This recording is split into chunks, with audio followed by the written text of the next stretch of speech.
Welcome back to a brand new video. In this one, I'm going to show you one of the trades that helped me make $25,735 across multiple prop firm accounts. That too in a span of 1 week trading NQ. I'm going to break down one of the trades so you understand, the complete process of the top-down analysis all the way to entry and, the thinking behind it.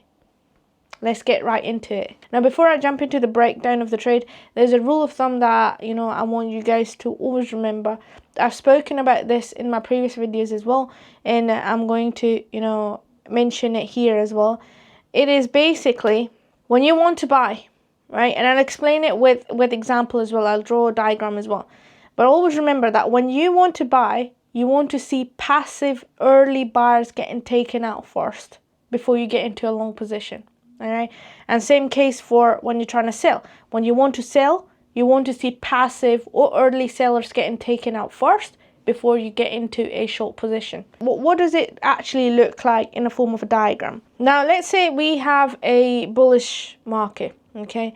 Price is creating higher highs and higher lows. Now, the retail traders, whether that's market structure traders or supply and demand traders, the way they're going to perceive this market is once market gives a bullish break of structure, creates a new high, gives us the pullback, they're going to utilize this zone here as a zone to enter for longs.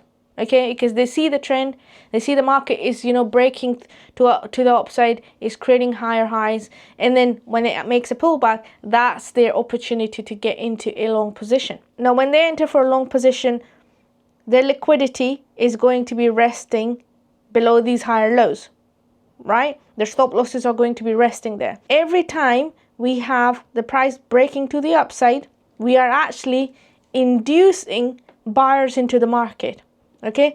We're inducing buyers every single time we have a bullish break of structure. So inducing buyers, okay, with this bullish break of structures. Now, the way we're going to trade this, we're not going to trade like a retail trader, okay? We're not going to think the way they think and, enter the market they do.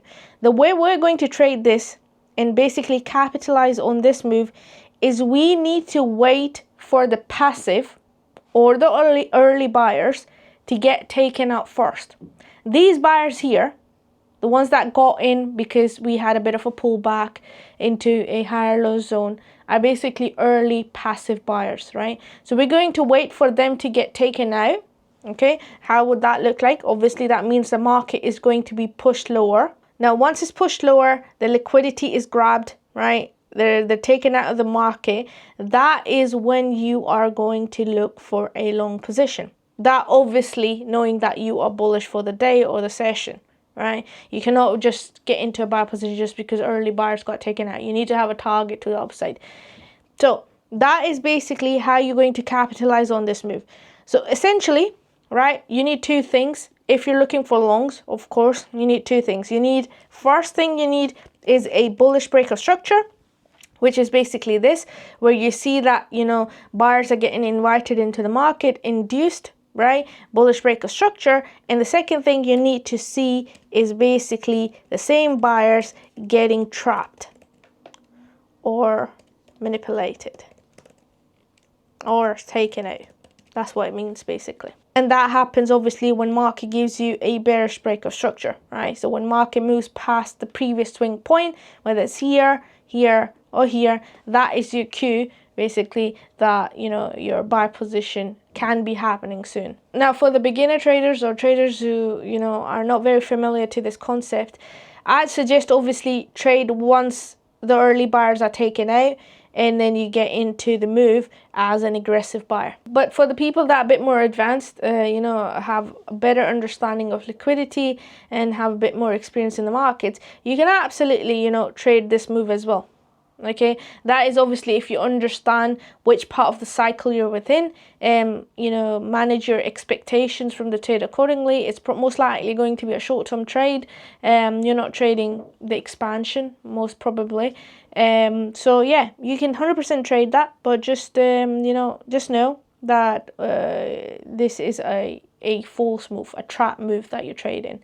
So the example of the trade that I'm going to show you guys is basically going to be a bit on the advanced side, because I will be trading the false move. I will be trading the trap move to target the lows where the liquidity is sitting, and then obviously the market moves bullish after that. So I'm going to capitalize on the move where the lows are actually the target of my trade.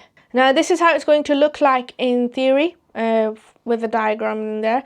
But I'm going to show you how I use this concept in the trades that I took, and how you can utilize and capitalize on this move as well. Now on H4 time frame, the first thing I'm going to look at is basically the swing points. I need to understand what's happened there, so that I can actually build a narrative, build a story for the price action that I'm going to trade, and actually get the direction correct. Okay, now the first thing that basically jumps out is the bullish break of structure that we had here. So we had a boss here. That also means that we have basically induced buyers into the market.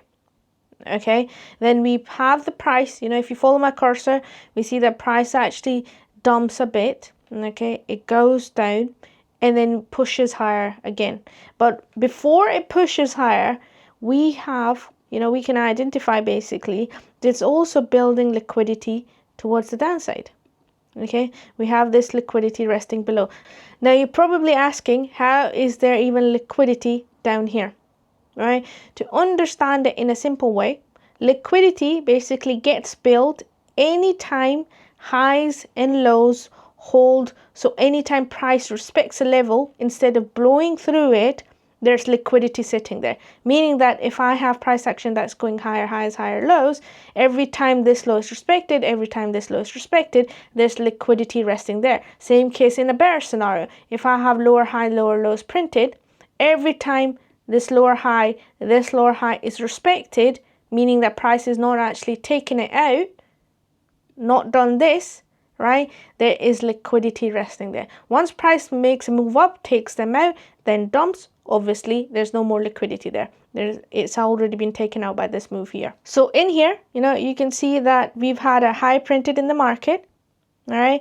Price moved bearish, came back to a previous low. So you had a high here, a low here, right? Price came back to this previous low and it respected it and then pushed higher, giving us, bullish break of structures again. Now this low here and the previous one, okay? Now there is a level of liquidity sitting right below this. We know this because, there are stops resting below this. We know that people got into some sort of long position, most likely from here. That is a demand zone, or maybe, the market structure trader is waiting for a bit of a pullback for the price to push higher, maybe to take this high here or create an all-time high. Okay, understanding just the simple concept that there's liquidity resting below this, we know, right, that the market will either today, tomorrow, or in the future is going to visit this level, right? It is going to come down and take this out. So now what I see is basically the lows here being respected, all right? And then the price pushes higher. When it pushes higher, what does it do? It goes up, right? It sweeps this entire build up. So we have inducement of this liquidity that gets taken out. It also taps into this H4 imbalance, okay, so that gets tapped into as well. At this point, a lot of retail traders, especially market structure traders, they might see, a shift in momentum. That price was printing bearish, and then we had a bullish break of structure. We should be getting into some sort of longs, and they probably did, okay? They probably got into some sort of long position. With this inducement, also a break of structure, there's two things happening. We have obviously buyers getting induced, so I'm going to write it down for you guys as well. With this point here, we have buyers getting induced, and also at the same time we have early sellers taken out. Okay, so two things have happened with this push up, basically with this bullish break of structure. Now, to be straight with you guys, this is exactly what you want to see, because remember at the beginning of the video, what did I say? When you want to sell, you want to see passive early sellers getting taken out first.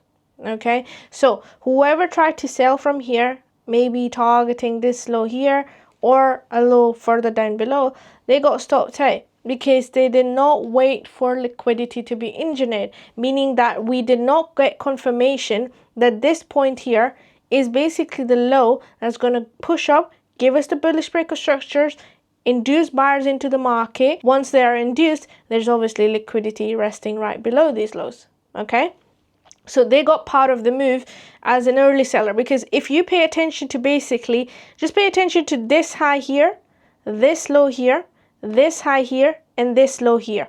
Okay, what is the price doing here? Do you see basically price creating lower highs and lower lows like this? You have a lower high, a lower low. Okay, now this is where obviously the sellers gotten in because we tapped into a supply zone, or we had, you know, a pullback into a order block or whatever, how the retail traders trade basically. You had a pullback into that, and then we obviously, you know, had a push down. Now in this case here, I actually don't see any buyers getting induced. I don't see any buyers getting induced. I don't see any buyers getting trapped. None of that is happening. Now, for that reason, whoever tried to sell from here, which is basically this point here, is part of the early sellers move, right? I want to see buyers getting induced into the market. So when the price goes up here, buyers getting induced in the market with this breaker structure, early sellers getting taken out. This is basically telling me that the market is now ready to actually turn around, flip to the other side, and deliver bearish. What we're going to do is we're going to drop down on a lower time frame. So we're going to go towards M15 time frame and see basically, you know, in a bit more detail what's happening within here as well. Now on M15 time frame, if you're paying attention to the current price action, the first thing that jumps out is basically how, you know, most of these lows are still intact. Most of these lows are still intact, lows respecting lows basically, which basically tells me that there is liquidity resting below this. You can also see that as a bullish channel, a bullish trend line, whatever you want to call it. The thinking behind it is the same, right? That there is liquidity resting below this, and this sort of price action is what I like to call, you know, a bad price delivery. Okay, what I mean by that is, when I say bad price delivery, is that if you have price action either creating a build up to the upside like this, or a build up to the downside like this, right? Or you have price action where lows are being respected or highs are being respected. This is a sort of price action that is not very healthy. The price delivery is not very great. Okay, and the reason behind it is because if you're bullish, I don't see in this case here any buyers getting taken up, early buyers. Okay, and if you're bearish, I don't see any passive sellers getting taken out. All right, same is the case here. You have a trend line here, you have a trend line here. I don't see anyone getting taken out. And when you have lows respecting lows or highs respecting highs, there is liquidity below and above it. Now, when I'm looking at just this leg here, this is right before Asia session kicks in. Okay? I'm seeing that even on a middle time frame, which is M15, right, you still have sellers getting induced into the market, meaning we have bearish breaker structures being given within the price. Sellers are getting induced into the market. They're getting invited. Now, this is even better, right? We saw the same thing happening on the high time frame, but when your middle time frame or your lower time frame is showing you the same thing, it's even a better confluence. Now look at all this liquidity, left behind. Now once they are taken out, and this is what you want to see either on a middle time frame or a lower time frame, you want to see them getting taken out. Once they are taken out, basically that is, you having the green light to enter for a sell position and be part of the aggressive sellers rather than the passive ones. Now, keeping the bigger picture in mind, what we discussed earlier on the higher time frame, what we've discussed on M15 so far, I know now that I want to now get into a sell position with when my session kicks in. Okay, so when Asia kicks in, and I'm going to drop down an M1 time frame. Now, when Asia opened, right at the open, we had a massive dump. Okay, and I don't want to be selling from the low, so what I wanted to see was a bit of a pullback. I didn't see no entry models forming here. So what I did was I waited for an entry model. Now the entry model that I took was basically two entry models that showed up. First one was a SMT, okay, with ES, which is basically a correlated pair. It's a twin pair. So the way NQ moves is how ES moves, or how ES moves is how NQ moves. They move quite similar. So when I saw a divergence, meaning that around this time here, when this structure high induced the previous structure high, it took the previous structure high, but on ES it actually respected it. It created some sort of a divergence. At the same time, we also have a fair value gap being inversed, okay? And around sometime around, I think within this candle here, I entered for a short position with my stop loss at this high here. In terms of targets, right, we had multiple targets, because if I go up the time frame again on H4, we had a very obvious target, this one here, but I also am aware that I'm actually trading Asia session. Now what that basically means, that Asia is not the prime session for NQ. NYC open is, okay? That is where the volatility kicks in. That's where you're gonna have, be able to catch big moves, okay? In terms of trading Asia, I had to be a bit more conservative with my targets. So for that reason, I did not target this low here right away. That could have been your intraday target, okay? Now for my session target, I was a bit more conservative, which basically means at first, okay, when I come back to M15, I was targeting this low, okay? But when it comes to my targets, I'm also very much aware of how ES is playing out. Meaning that if I have set a target on NQ, but ES has already taken it or taps into it first, I will manage my position on NQ a bit differently. I'll probably, either close my trade once ES has taken the target, or I will take partials and, take some money off the table. This low here, and I'm going to show you on ES as well, this low here is basically the same low here. Okay, I've already played the price on ES, so you can see that ES already taken that target. Okay, now for that reason, on NQ, when I got into a sell position, I was only targeting previous day low.